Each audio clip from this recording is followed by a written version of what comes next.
มันยังอันนี้ของคอดูของคอดูมักกะหลอกงัวแบบบูฮานพี่น้องฮะเราอยากเป็น ยันเป็นครึ่งงัวยันเป็นครึ่งงัวเนาะเราภาษาเราลุมมาจังได้นี่ดอกไม้บ่แม่นดอกไม้กิมดอกไม้เอาไปปีนจะฟังจริงหนักเดินตอนนี้จับดาขอขอบคุณเด้อพี่ดีกันเด้อสวยลูกเซลานเด้อขอบใจหลายๆเด้อความดีมีแหงเด้อความเจ็บปวดตรงใดความใครต้องมีอายุมันคนนี้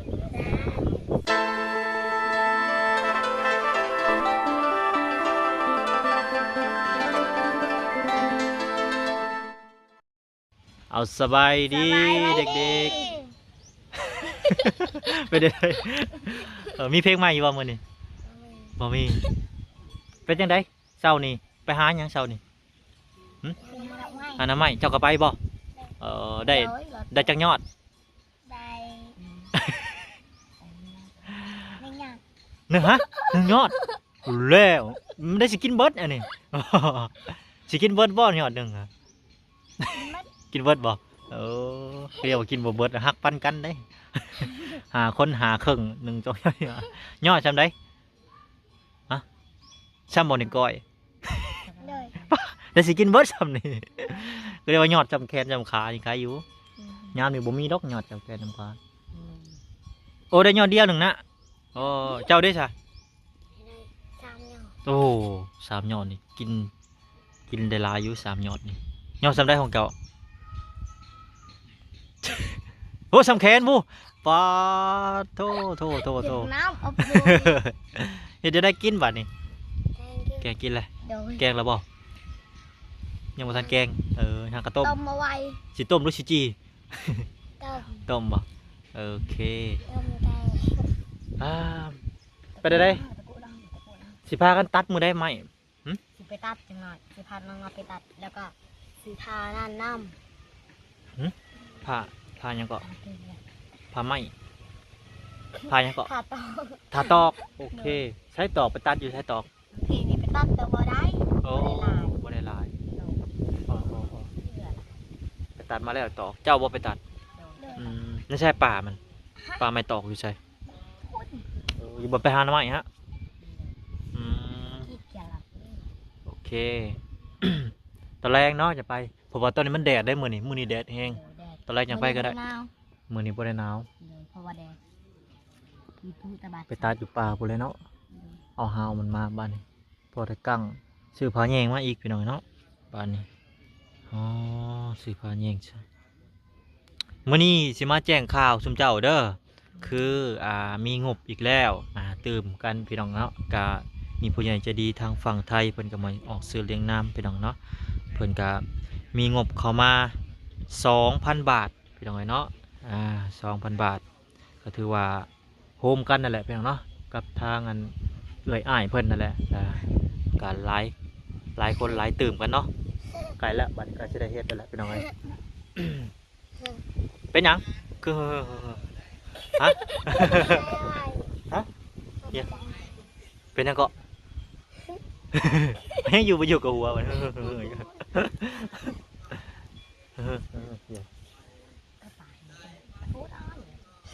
ข้าตายฮะข้าตายไพ่ไทยโอ้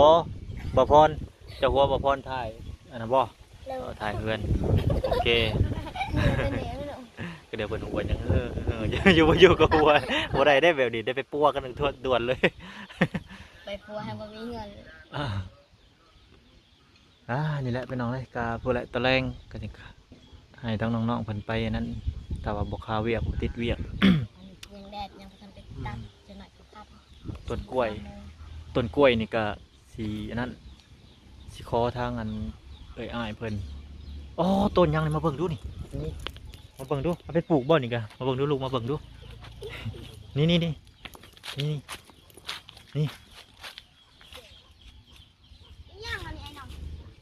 ต้นยังสุดจะเอิญฮะบ่ฮู้ กินแค่นั้น กินบ่เอากินได้เป็น กินจี กินจีกินบ่กินแบบไรนะเฮ็ดท่าทีดูกินได้บ่ กินไม่ได้ แน่จะได้ยังกินได้อะไรจะไปปิดนี่เพิ่นบ่ให้นะ ให้ แน่ปิดให้ยังให้ยังปิดกินได้ กินแนวใด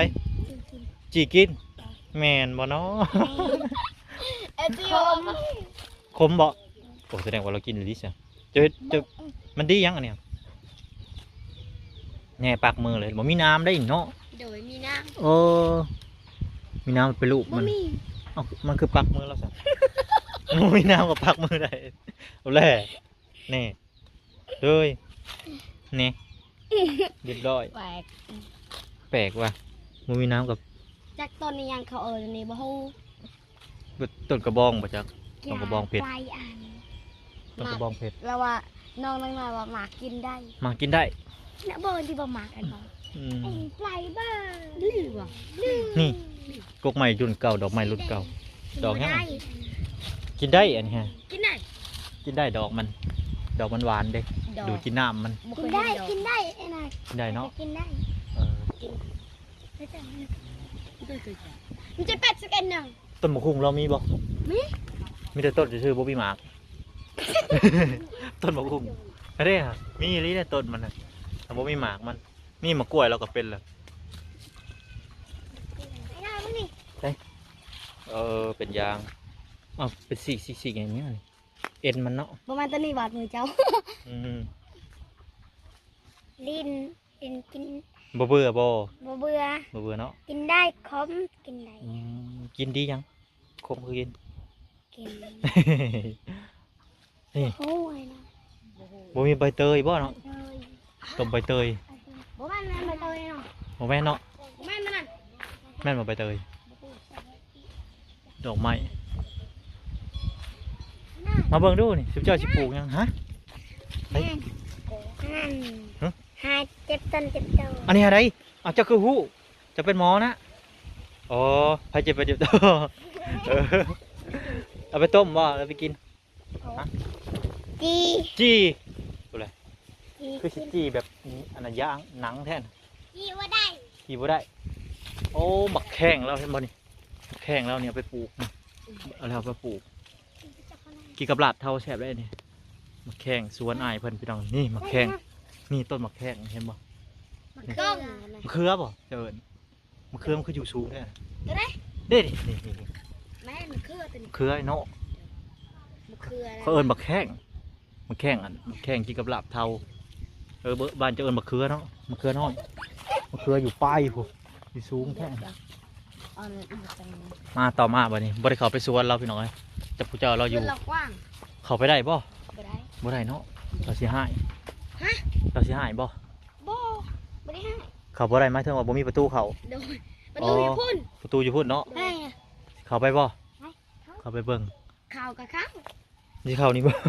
เขาได้ว่าได้เขาได้ บ่ ไอ้นอนสิเขาได้ บ่อย่าบ่ได้เอ้ามันยังอันนี้อันนี้ของคอดู ของคอดู ได้ได้นอน มักกะลอกงัว หลักตังแตก แบบบูฮานพี่น้องฮะ เราว่ายันเป็น อย่าเป็นคืองัวอย่าเป็นคืองัวเนาะ ยันเป็นงัว อย่าเป็นงัวพอดีกินหญ้าไปเลยกินเพื่องไปเลยแคนบ่ได้แล้วแค่แบบวุบเป็นงัวเห็นได้บัดนี้เรียบร้อยเลยน้องนางน้อย เอาไว้เอาไว้เอาไว้ ของไผอันนี้ของไผ เอาเพิ่นที่ให้ เช้าเอาให้เพิ่นเราหักบ่หลักไปดอกไม้ไผ่ได้เนาะ โดย อ๋อพี่น้องเบิ่งเพิ่นเฮ็ดไม้ไผ่โอ้เสียวัด เสียวัดหัวแล้วมันเฮ้ยบ่หลักโอ้ยรักก็บ่ทมมันนี่เกินวันละพา เหมือนส่ง ฮะนั่น แบบพี่ตาน้อยดี ไม้ไผ่พี่น้องเพิ่นเฮ็ดแบบบ่ยากบ่เปลืองเงินซื้ออันนี้ได้ยินเฮาไกลเด้นี่เนาะได้ยินทั่วโซโคก็คือ เขาไม่ได้ชื่อไอ้น่ะ เออ เขาเก็บเอาเอง เฮ็ดเอาเองเนาะ เขาเก็บ แม่นเฮ็ด เก็บไอ้น่ะเก็บเอา ดังไกลกว่าฮอดมักกะโหลงงัวบ่ได้นี่ดังไกลส่งปลัก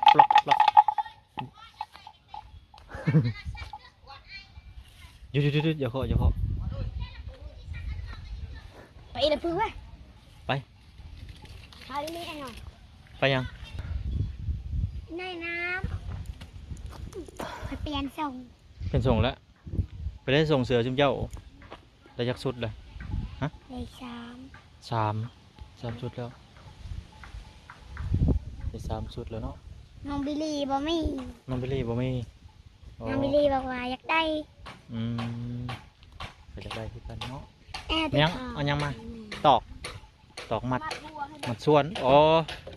ให้บัวทายแล้วไปนอนชิไปตัดเอาอีก โอ้เห็ดเป็นห้าวก็ได้เนาะ เอามายาวมาแย่ฉันน้อง เอาเพื่อมันมัดส่วนเลย อย่าลุง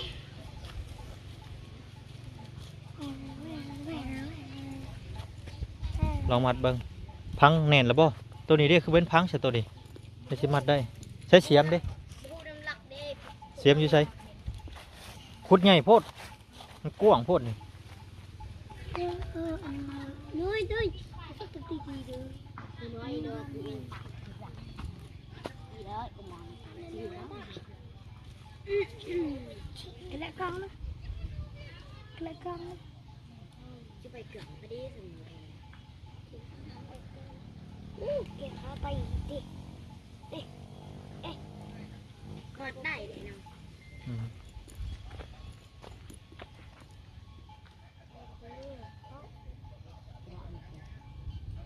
เสียมอยู่ใช้เสียม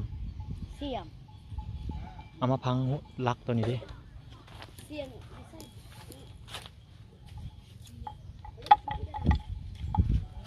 ดู ใช้มัดได้อยู่บ่น ได้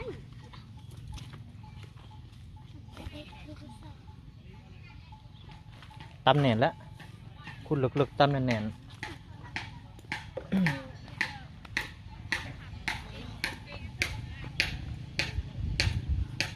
เรื่องสิควายเบิ่ง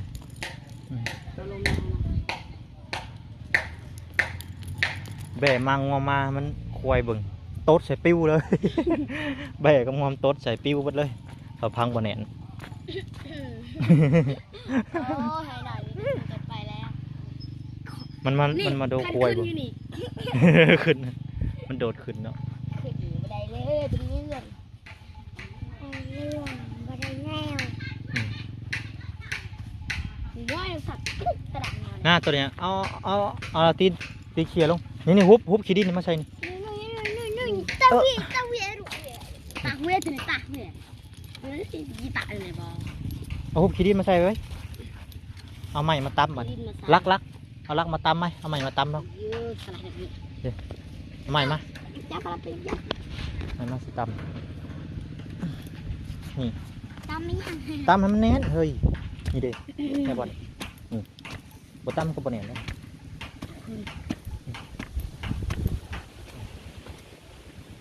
ข้ามมึงสิฮอดสิเสร็จแล้วยังค้างนั่นค้างนั่นเรื่อง มัดเป็นอยู่บ่อืม กุมมัดอยู่เบิ้งนะบ่าวมัดจะจับให้นะบ่าวจับเป็นบ่ มือโอเคบ่ให้มันเป็นมือเด้อโอเคปีนไปนี่ให้น้องมันเป็นมือกล้องน้องกัญญาเป็นมือกล้อง อู้ เฮ้ยเบิ้งจับพึ่งสิมัดให้เบิ้งมัด2 หอบเด้อนี่มัด2 หอบนี่ โดย 2 หอบไปถ่าย14เวียนหัวแท้ ไผอีกก็เป็นไผ เราจะให้เพื่อนห้องก็ได้ เป็นยังดอกเย็นๆเรามีเพลงมายายน้อย จะจุ่มน้ำแล้วจะขาดไปจุ่มน้ำก่อนไปเอาจอบไปจุ่มน้ำก่อนไปเอาไปจุ่มน้ำเอาจอบไปใช้น้ำ ไปได้หรอไปจอด มันขาดให้บอลแป๊ดเลยโอ้ยมันขาดจุ่มน้ำนี่จังได้ จุ่มน้ำกัน เอาไปจุ่มน้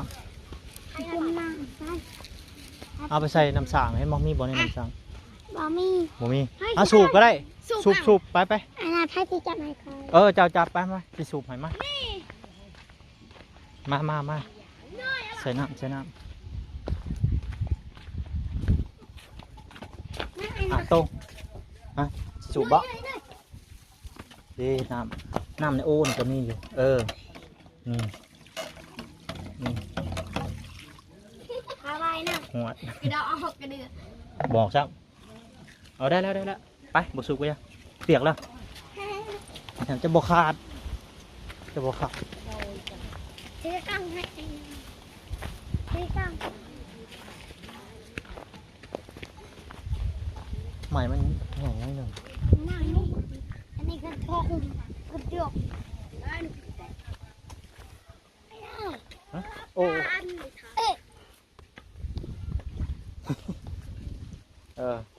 อย่าเห็นมือเด้อ เดี๋ยวให้เห็นมือพ่ะบ่เห็นมือจะ พี่น้องกัญญาเป็นมือกล้องพี่น้อง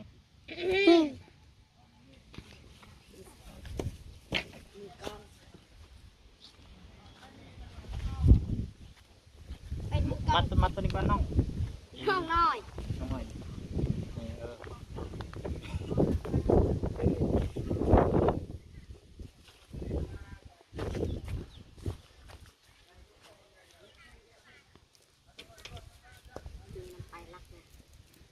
มันอยากหักเนาะ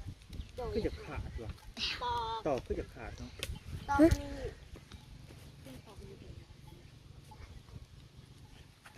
เสือจุ่มน้ำใครเนี่ย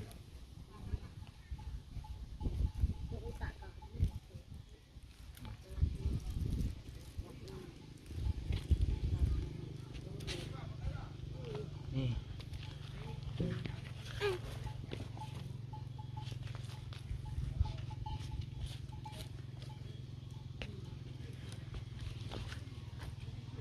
เดี๋ยวจะเป็นยอดตัวกันยาเอาพ่อ ร่างก็เป็นนางน้อยริญญา โอ้เขาสูงมันทำอะไรได้ ทุ่งจะไหนงัวสิบุครั้งหนึ่งบุบานหนึ่ง เอาครับก็ได้ จะต้องเป็นไอเพราะว่า มือกล่องเป็นไงเอาขอจูผักได้ มาต่อมาบันเอาใหม่มา อ๋อตัวใหญ่แบบอยู่เทิงธรรมดามันอยู่รูปเนื้อตัวใหญ่อยู่ ยุ่นใหญ่ก็ต้องใหญ่ ยังมันอยู่ในนี้ก็ได้อยู่ดอก โดนได้ยี่ดอกไปตัวแรก เอาไปใช่ไหม ไปที่โคตรตัวแรกไปที่โคตรตัวแรกบ่หอด เทิงเนาะยัง ก็ฮอด บ่เป็นยัง ลองเพลงดู บ่เป็นร้องเพลง ลองเพลงไงเข้าฟัง บ่ได้ อารมณ์บดีบ่อารมณ์บดีนะ จึงได้จะว่าก็เข้าใจ เสียงบดี ตอบมัน เสียงบดีนะตะกัง เอาครึ่งนึงน้องลิดาครึ่งนึงเอาไปบุดเลยเห็นไหม อารมณ์ตลอดเลยตะกัง จะว่านักใครก็บอกเข้าใจ อารมณ์ตลอดเลยตะกัง จะว่านักใครบอกเข้าใจ เสียงบ่มวน หันเสียงมัวหันเสียงประมวลใครเข้าใจหันเสียงอรุเว้ยก็เข้าใจ โอ้ยมันซ่า เป็นเรื่องนะระวังอีกซีวินวัวเด้อยิงขึ้นยิงลงตอนนี้ป่ะ เอฟซีอย่าวิ่งหัวได้เสียเก้าเอกตีไปเลยบ่ โอ้ยจะอยาบางแห้งนะ ฮะ จะอยากบางแห้งนะ ปากแห้งๆของ รอ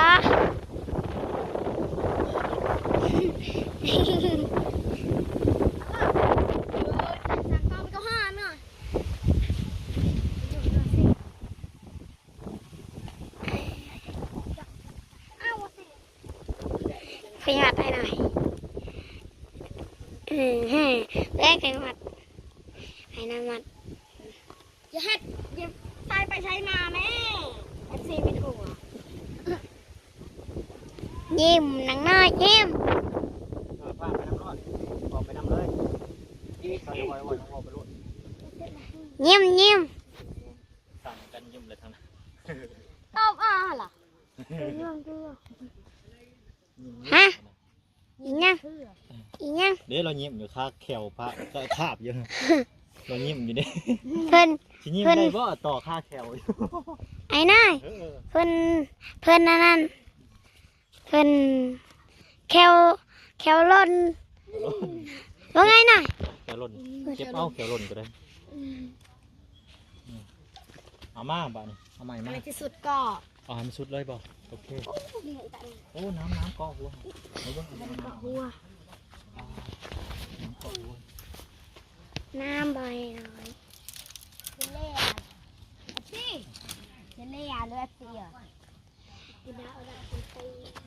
FC นั่นจะเอาน้ำจะเอาอีสัง จะเล่หรือ FC อ่ะ น้ำจะเอาอีสัง เล่นะไป เราถึงว่าอีหยัง จะเล่ ฉันเล่ฉันเด้อยัง เล่อ่ะ ฉันเลี้ย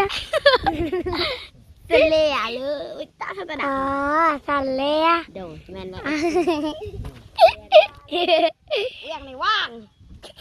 ยังเจ้าว่านี่นี่ ยังอะโลยัง อันเจ้าภาษาเราลุมว่าจังได้นี่ ว่างดอกไม้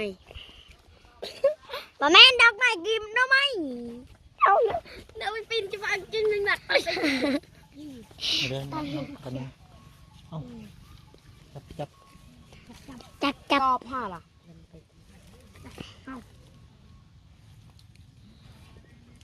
1 นาที ไปเบิ่งไอ้นายมัดคอก่อน อันนั้น เป็นยังเกาะหัวพาเบิ่ง FC ไปเบิ่งดูเกาะหัวได้ เกาะ ผมเกาะอันนั้น เกาะเลย FC เขาว่ากินข้าวจังได้บ้านเจ้า บ้านเจ้ากินข้าวว่าจังได้ไอ้ยังจะโดยก็อันนั้นไปทายพักกันพี่ดา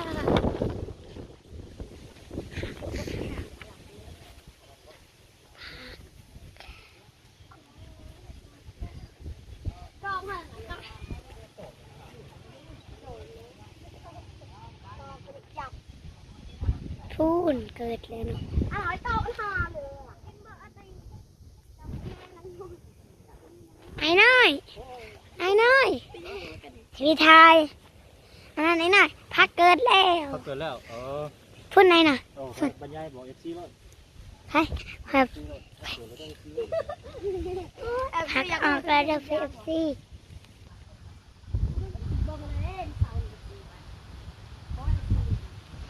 พูดเอฟซีเบิ้งเด้อพักออกแล้วพี่น้อง มันคือกระดอยลงอย่างเดียว โดยยาม กินออกเลยเนาะไปไอ้น่าคอยสิพี่เบิ้งป้าพี่เบิ้งพักเลยหน่อย กระชิแล้วล่ะใจเย็นๆนิดนึง FC ตากล้องที่ใจหอน แล้วก็ใจฮอด FC ก็จะได้ฮอด FC อยากเบิ่งเดิมๆคลิป นั่งหน่อยพี่น้องน้องนั่งหน่อยเจอก็เจอ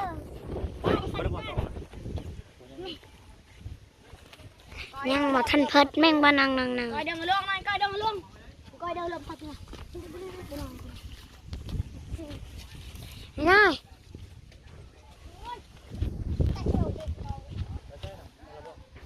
เพื่อนไปถ่ายคลิปอยู่เพื่อน ยังลาย เอาต่อมาพอแล้วมันแดดปะพอพักผ่อนก่อนโอเคน้องพี่น้องถือว่าภารกิจมัดหัวหาหัวฝั่งนั่นก็สำเร็จเสร็จสิ้นเนาะถือว่ามันแดดพี่น้องเรืออยู่ตอกเรือน้อยหนึ่งเนาะว่าสิมัดต่อพี่น้องเลย แต่ว่ามันแดดก็ไม้ก็อยากเบิดแล้วเหลือ2-3 อันพี่น้องเนาะ เป็นเนาะ อืมก็นี่แหละพี่น้องเนาะ เอื่นก็แล้วเลย ก็เมื่อนี้ก็เรื่องสมทบบ้านแน่แล้วก็เรื่อง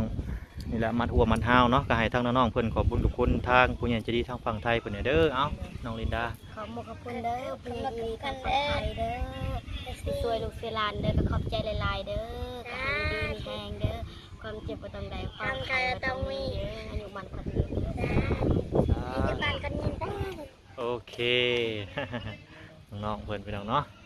เอาพักผ่อนได้มื้อนี้เด้อมื้อหน้ามื้อใดตะแลงฟังเบิ่งก่อนบางทีก็สิเข้าไปตัดให้น้องๆเพิ่นไปตัดไม้ห้าวหัวหั่นแหละพี่น้องเนาะแล้วก็สิเข้าไปเบิ่งกันนะเพื่อนชานเพิ่นเล็กๆละน้อยพี่น้องเนาะบ่นั้นก็สิกลับไปทำภารกิจต่อไปเด็กๆสบายดีพี่น้องแน่สบายดีไปพักผ่อนเบิ่งเฮือนเบิ่งชานเบิ่งก่อนพี่น้องเนาะเฮ็ดจังไดฮอดทันใดละ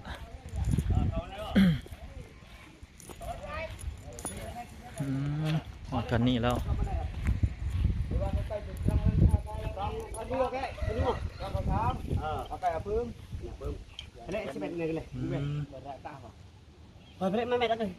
สิตอกอันข้อ2แล้วสิตอกข้อ2แล้วพี่น้องเอ้ยไกลแล้วใกล้สิสำเร็จแล้วพี่น้องเนาะซานเราก็ได้อ๋อโอเคพี่น้องเอ้ยเนาะถือว่าใกล้สิสำเร็จแต่ว่าทั้งนี้เรือแต่แอมเนาะแต่ว่าทั้งมุ้งหาแล้วเรียบร้อยพี่น้องเอ้ยเรือแต่แอมพานี่แหละพี่น้องเอ้ยเนาะเอาพี่น้องเอ้ยก็ยินดีนำทางเพื่อนหลายๆพี่น้องเนาะเป็นกาเป็นเรือนนิสานใกล้สิแล้วพี่น้องเอ้ยเนาะทางบ่อหน่อยก็สิกลับก่อนบัดนี้มื้อหน้าจะสิเข้ามาใหม่อีกพี่น้องเนาะสวัสดีพี่น้องพบกันอีกพี่หน้าสำหรับอีพีนี้ก็ขอกล่าวคำว่าสบายดีพี่น้องสบายดี